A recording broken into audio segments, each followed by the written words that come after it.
Welcome into another episode of Locked On Phillies. Jesus Luzardo has a huge bounce back start, and the Phillies show a little bit pop. They win the series over the Cubs. We'll talk about it on today's episode.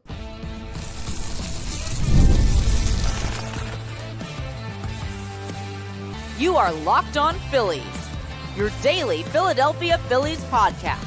Part of the Locked On Podcast Network, your team every day.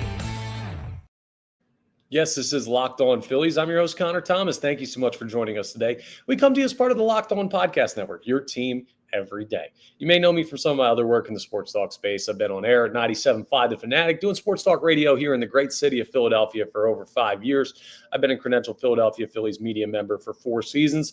This is now my 4th year as the host of Locked On Phillies. And please make sure you're rating and reviewing if you're checking us out in podcast form. You can get Locked On Phillies wherever you get your podcasts and on YouTube. And if you're watching us on YouTube, hit that subscribe button for the Locked On Phillies YouTube channel. It'll get you notifications when new episodes are posted so you never miss any Phillies news. It's free and easy to do. It also really helps us out. Today's episode is brought to you by FanDuel. Right now, new customers can get $200 in bonus bets when your first $5 bet wins. Go ahead and check out our friends over at FanDuel. If you bet on the Phillies yesterday, you're a happy person. If you bet on Jesus Luzardo over in strikeouts, you're a happy person. We're going to talk about a great game by the Phillies and actually a solid series, all things considered, for the Phillies. But we're also going to get into later on in the episode some injury updates on players out or that are on the injured list currently or day-to-day, stuff like that. All the injury updates you need for the Phillies.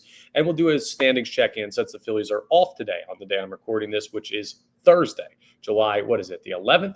I guess it's the 11th. So we'll get into all of that. But let's start with yesterday. Jesus Luzardo made a major adjustment. Or maybe it was a minor adjustment, depending on who you ask. But it yielded major results. He owned the Cubs the first time he faced them this year, and he did it again yesterday. And after giving up 20 runs in consecutive starts, like 5 1/3 innings worth of work, 20 runs given up. You're like, this guy's the worst pitcher in the history of Major League Baseball. Turns out it was just a bad stretch, or maybe he was tipping pitches. So Luzardo goes 6 innings. He allows 1 run on, I believe it was 3 hits, 10 strikeouts in the game. The strikeout stuff was working for him. And that's really great to see because the Phillies need him in good shape. And yeah, they really had questions about the rotation starting to pop up. And Luzardo was a main part of that. Now you feel a little bit better. Now it's not just like, oh, well, he's totally fine. He's back to normal. You're going to continue to have to do that. And you're going to have to continue to prove that you were the guy you were through the first 12 games of the season or 11 games of the season. His starts, I mean, however many it was before the blow up against the Brewers. But that was awesome to see. And here's the adjustments that Luzardo made to get to that point. If you follow Pitching Ninja on social media, great follow, by the way, for a lot of inside baseball stuff, specifically dealing with, of course, pitching. But he outlined the difference between where Luzardo was and where he is now on coming set. If you're watching on the YouTube, I'll show you. If you're not watching on the YouTube, I'll still describe it for you. But so Luzardo was coming set previously on breaking balls down closer to like his belly button or closer to like his belt line, had his hands lower. Yesterday's start against the Cubs, where he had success, he had it up higher by the letters on the jersey. So he set that up a little bit higher. He also went to a bigger glove, and you could tell he's got his hand deeper in the glove because you were looking at it and you're saying, okay, maybe a base coach was picking up on grip. Maybe he was holding it a little bit lower, but either way, he was kind of like cupping it a little bit more, hiding the ball, being more cognizant of what's available to be seen by people out on the base paths or by base coaches. So little tweak here, little tweak there. Maybe it's just the confidence, right? Because sometimes you could be thinking, oh man, I feel like they know something's coming. If you've ever pitched, sometimes you'll have those days where it's just like, man, everything I throw, they feel like they're on. You may be tipping something. You may not be. They may just be on you. But if that gets in your head, you sometimes need a placebo, right? this could have been a placebo for Jesus Luzardo. Like, we still don't know. Nobody's come out and said, yeah, we picked this up against them. But mentally, he felt like he had done enough that people couldn't see what he was throwing. He had a much better result, whether that was just in his head or whether it was tipping pitches. Who cares how you get there? As long as we get performances like we did yesterday out of Jesus Luzardo, a major, major bounce back from him. Again, I'm not ready to just say, oh, he's back to normal. That was a 2-start blip.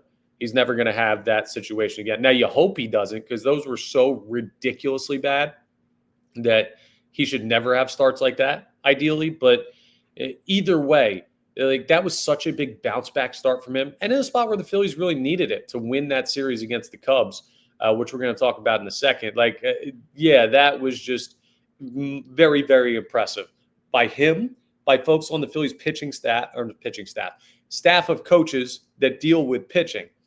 So I'm talking about coaches that are specifically set up to help with this type of thing. They went to work. Luzardo's been saying that they went to work, and it has paid off, at least in this most recent start against the Cubs. We'll see next time out. But things feel a lot better for the Philadelphia Phillies, and you got to feel better about the team beating the Cubs in a series. That Cubs team is a really good baseball team. They score a lot of runs. To hold them to 2 runs yesterday in a 7-2 victory for the Fightins, that's impressive for the bullpen and for Luzardo. So just all around great work. Like, they're one of the top couple of teams in the National League, and you've now beaten them 4 of the 6 times you faced them, including 2 or 3 on the road.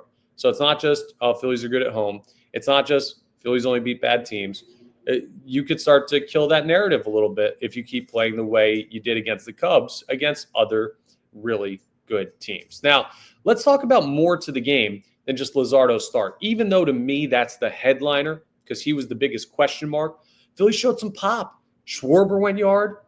Bohm went yard. You had some extra base hits in there. You scored 7 runs, and it wasn't 7 runs on 30 hits and you're just barely scraping them across or whatever. Like, no, they were, cashing in on runners in scoring position. And that's something we haven't seen from the Phillies lately. Schwarber hitting that home run, maybe that's a jump start for him. He's only hit 1 other home run so far in June. It's the 11th. You expect him to have more than that because June's normally his month, but he has been terrible lately. And people are willing to look past that because of his great start and because of who he is.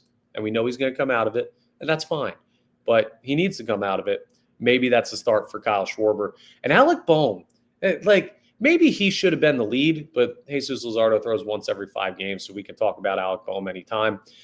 He's been on fire lately. Since the start of the month, he's hitting like 330, I think. Like, he's tearing the cover off the ball. He's batting in the 3-hole with Harper out, which is a very, very important spot in the lineup. And now you're looking at it as not just the Turner and Schwarber show. Now it might be the Turner, Schwarber, Bohm show. Like, Alec Bohm is not going to get the credit he deserves because this fan base was ready to move on from him this offseason. And this team was ready to move on from him. And when you do that, you start to poison the well a little bit when it comes to a fan base's perception of a player. I'm not telling you he's a perfect player. I'm not telling you I'm okay with him striking out and throwing temper tantrums all the time and stuff like that. No, there's stuff that Bohm still needs to work on. And he's been good in the regular season before. The real determination for him is, will he ever have a big stretch in the postseason, which hopefully we'll get a chance to see this year, him do that. But he deserves a lot of credit for what he's been doing lately, especially with Bryce Harper out to stabilize the Philadelphia Phillies.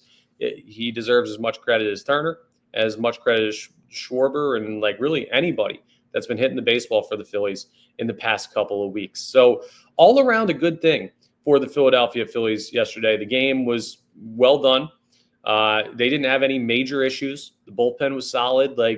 It was just a nice, comfortable, easy victory for the Phillies. How many times this year, think to yourself, have you been able to sit there in the 5th, 6th inning and been like, I don't know, this game's over. They've got this. It's not really close. It's not really interesting. The Phillies are making this a nice, comfortable win.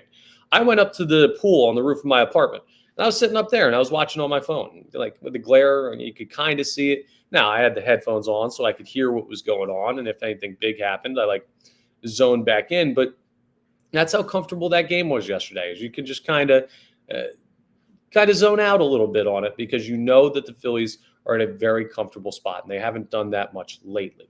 What else is great is they're hitting a stretch of the schedule.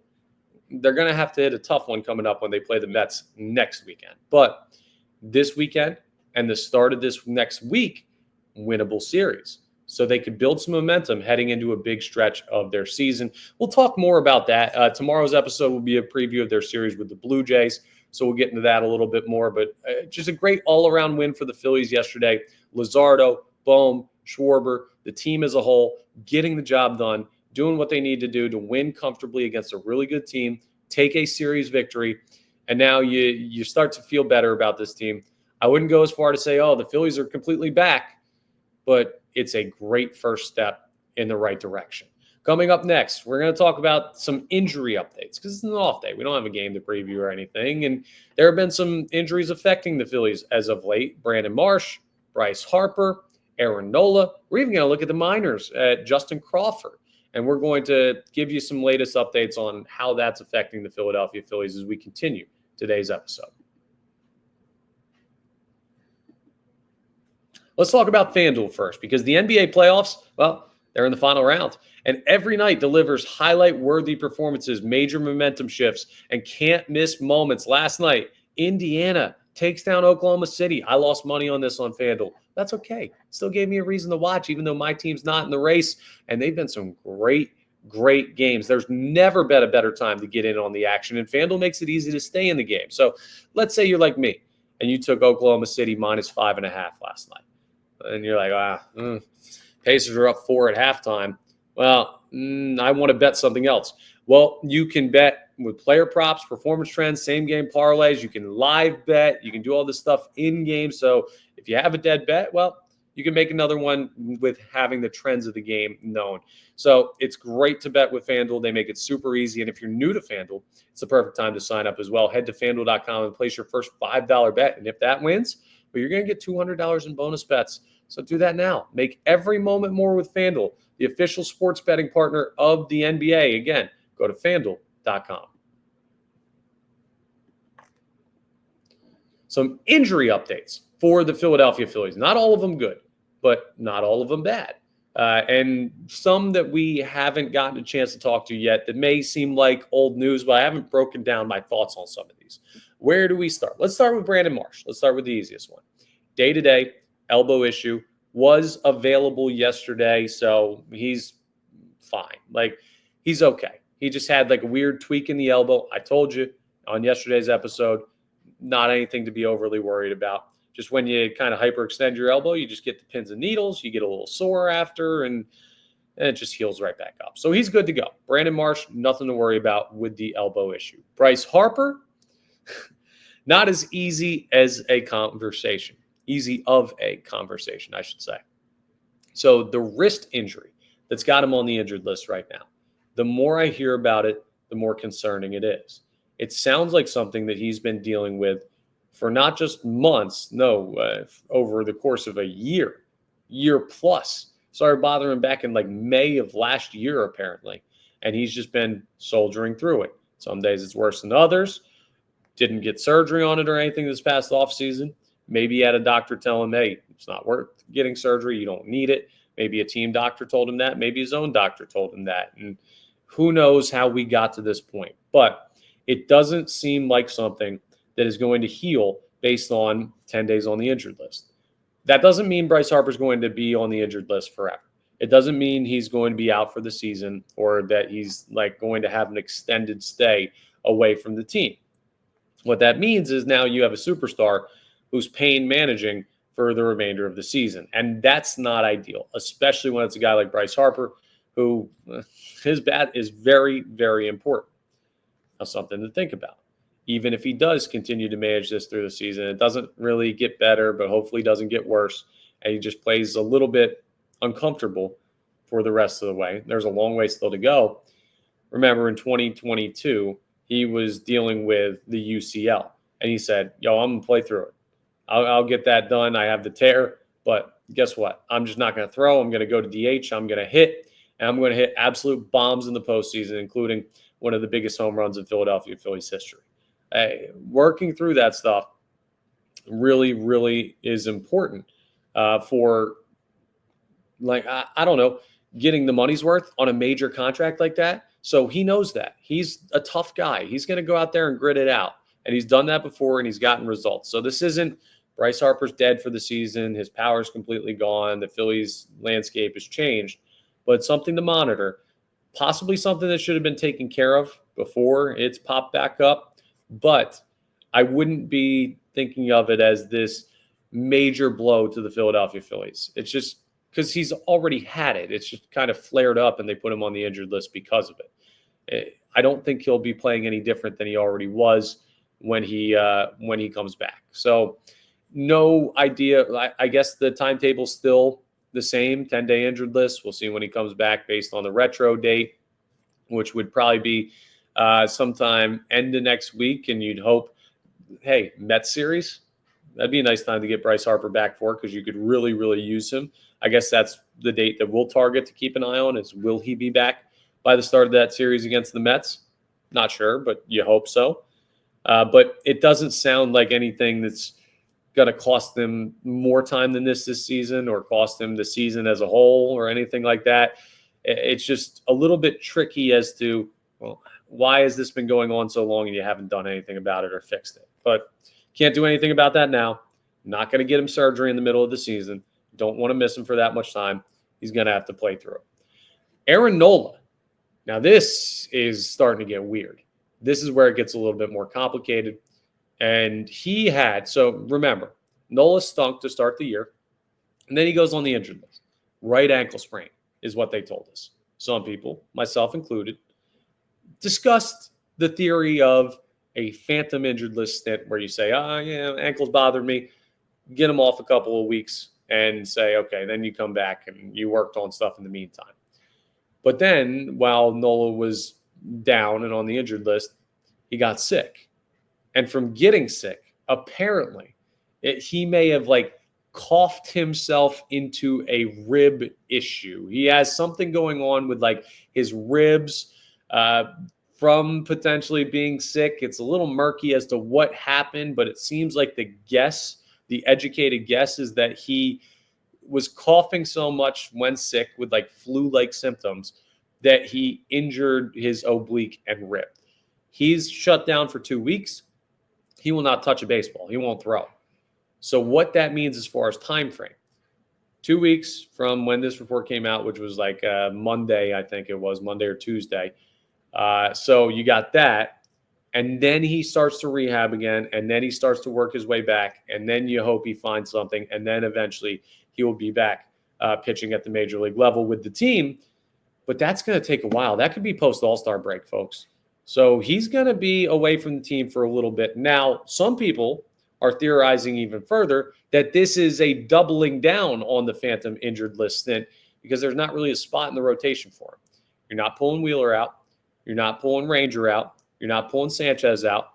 You're probably not pulling Abel out right now. I mean, even though he had a rough start against the Cubs, he's had 2 darn good ones, and Luzardo just bounced back. So the rotation feels steady right now. And what are you going to do? You're going to bring Nola up, and he was really bad to start the year, and replace Abel? You could, but I don't know if that's what's best for the team right now, unless Nola has really figured it out. Maybe he hadn't. So that's another theory, but whatever's going on with Nola, it's going to be a while till we see him pitch with the Philadelphia Phillies again. Some people are popping champagne bottles for that. Some people are like, well, I need that guy healthy, because I want to see if he can get back to high-level pitching, which could be very important for the postseason. So we'll see what the future holds for Nola, but for the foreseeable future, it's no throwing, just resting, letting everything heal, which really, really lengthens the time frame for his return. And then finally, with Justin Crawford still being held out of games, lower body strain down there at the AAA level, I don't know how that affects his opportunity to come up.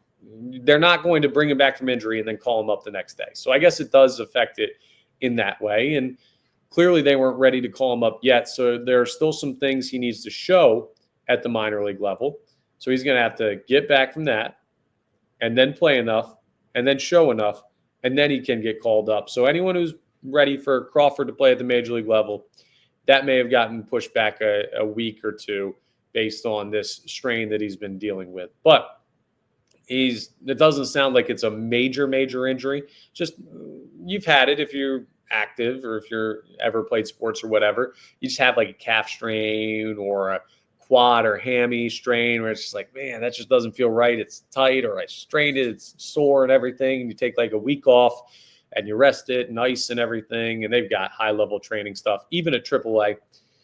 And then you get back out there. So his time frame just got delayed a little bit by this injury, but it's not something I'd be overly concerned about as well. None of these are really overly concerning, but just wanted to update you in case you are not caught up on the news surrounding those injuries. Speaking of getting caught up on stuff, we haven't checked the standings in a little bit. The Phillies were on a stretch of a lot of games played in a row. Well, now they have an off day, and that means for us, we get to see where they stand in the hierarchy of Major League Baseball. We will talk about that next as we continue today's episode of Locked On Phillies.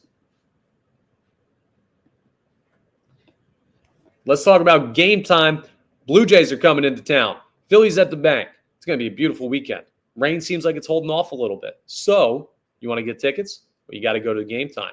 This might feel like, wow, the series starts tomorrow. Is that last minute? Well, if you're going to get last minute tickets to head to a ball game, there's no better way than doing it with game time. It's the easiest way to grab last minute tickets without the stress. And with the money you save on tickets, you can splurge on food, drinks, merch, or even invite a bigger group to come with you. Game time makes it possible. Game time makes buying tickets fast and simple, and prices on the app, they actually drop the closer you get to first pitch. They got incredible last minute deals, clear seat views, lowest price guarantees. They got everything. If you could dream up the perfect ticket buying app, it would be Game Time. They're the official ticketing partner of Locked On MLB, and it makes it easy to browse the app for an exciting upcoming MLB game. But they don't just do baseball. No, they do sports in general. They do comedy, concerts, theater, anything you need a ticket to get in, Game Time's got you. So take the guesswork out of buying tickets with Game Time and download the Game Time app, create an account, and use code LOCKEDONMLB. You'll get $20 off your first purchase. Terms apply. Again, create an account and redeem code LOCKEDONMLB for $20 off. Download the Game Time app today. Last minute tickets, lowest price, guaranteed with our friends over at Game Time. Standings check time. Where are the Phillies? I'm not going to pretend like I said, they're not back to me yet. They're still kind of in murky waters of what this team is right now. Great series against the Cubs. Just like I tried not to overreact to the series against the Blue Jays or the sweep in Pittsburgh at the hands of the Pirates. I'm not going to try and overreact in the positive to this win over the Cubs in a series. But we still have to check the standings and see exactly just kind of where the landscape of baseball is at. Believe it or not, by winning percentage, the best team in baseball is the New York Mets in your division. The NL East, tough division with the Phillies and Mets up there. The Tigers, second. Yankees, third. Cubs, fourth, who you just took 2 or 3 from. Dodgers, fifth, and you've beaten them in a series this year. Giants, sixth. You split a series with them. And the Phillies have the 7th best record in baseball, 7 most wins as well. So they're not in a bad spot. I mean, when you look in the National League, they have the 5th best record in the National League behind, as we said, the Mets, Cubs, Dodgers, and Giants. They're in playoff position right now, which I know you want them to win the division because they did last year, but playoffs are all that matters, right? Making it in. That is the baseline goal for the Philadelphia Phillies. We know World Series, but you can't win the World Series if you don't make the playoffs first. Even with this stretch that they've been on, they're a playoff team. They're I think, deep run playoff team with some tweaks. And as we get closer to the July 31st trade deadline, we'll talk more about that. We're not to the point yet where that's up. Maybe once we get into the month of July or maybe even late June, we'll start to run through the rumor mill. But anything you're hearing at this point is pure speculation. It's way too early for teams to make moves. But they're 5 games back in the division behind the Mets. The Nationals are 13.5 back on the Mets. The Braves are 14.5 back. The Marlins are 18 back. Yes, the Nationals have 1 more win than the Atlanta Braves to this point. But really, this has opened up into a 2-team race for the division. I don't see anyone else making a run at this. I just don't. So can the Phillies hunt down the Mets? Well, this is why the series against the Mets next weekend is huge. Because let's say you play the Marlins for 4 this coming week after playing the Blue Jays for 3 this weekend. Let's say you take 2 of 3 from the Blue Jays. Say you take 3 of 4 from the Marlins. Make up a little ground on the Mets, and you roll into that series against the Mets at Citizens Bank Park, by the way. And you say, okay, well, we win 2 of these 3. We're even. We win all 3. We take the lead. Like, that could be the scenario coming up next weekend if the Phillies continue to win baseball games. And with Wheeler back in the rotation and Luzardo looking like he's back, you should be able to continue to win baseball games. That's really important to see. So the Phillies are not in a bad spot in the standings. One other thing I like to check, though, which is troubling, run differential. Now, part of this is because the Phillies have been getting smoked lately, and Jesus Luzardo starts have not helped us. They have a plus 17 run differential.